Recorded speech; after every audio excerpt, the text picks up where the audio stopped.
Со симулација на конститутивната седница на идното собрание, Европскиот фронт, коалицијата предводена од ДУИ, ја стартуваше кампањата за предстојните парламентарни избори. Симулацијата, што е невообичаен почеток за една изборна трка, резултираше со избор на Зијадин Села за председател на парламентот, инаугурација на Бујар Османи за нов шеф на државата и усвоени измени на уставот за внесување на бугарите. Но она што не беше симулација е барањето за тоа како во иднина треба да се избира председателот на Северна Македонија. Едногласно ги поддржуваме уставните измени. Исто така поддржуваме по 5 години актуелниот председател да покрене иницијатива за шефот на државата да биде избран во собранието, бидејќи тоа е директен одраз на застапеноста на граѓаните во највисокото законодавно тело. Еден премиер за сите и не на Русија, да за Европа ќе бидат слоганите со кои овој Европски фронт ја бара довербата од гласачите. Бујар Османи веќе ја води кампањата под слоганот Европски председател. На факт.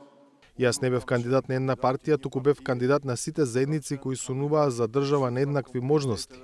И мојот избор за председател остварување на долгогодишниот сон за рушење на бариерите кои ги ограничуваа луѓето да сонуваат без граници во оваа земја.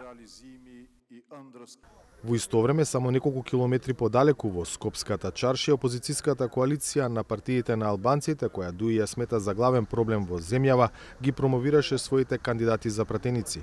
Коалицијата ВЛЕН ќе се залага за целосна децентрализација, затоа што со реална децентрализација и развиени општини ние ќе имаме посилна држава. Ние се залагаме да имаме по-сериозна фискална децентрализација и пренос на надлежностите до локалната власт, затоа што е општо познато дека локалната власт е власт која е најблиску до народот.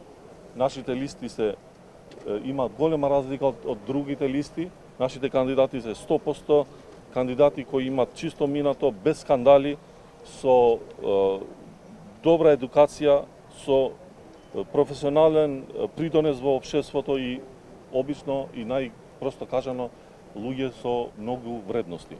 Првото одмерување на силите во албанскиот блок ќе биде наредната среда кога се одржува првиот круг од претседателските избори.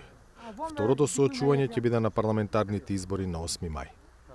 За Гласот на Америка, од Скопје, Владимир Мирчевски.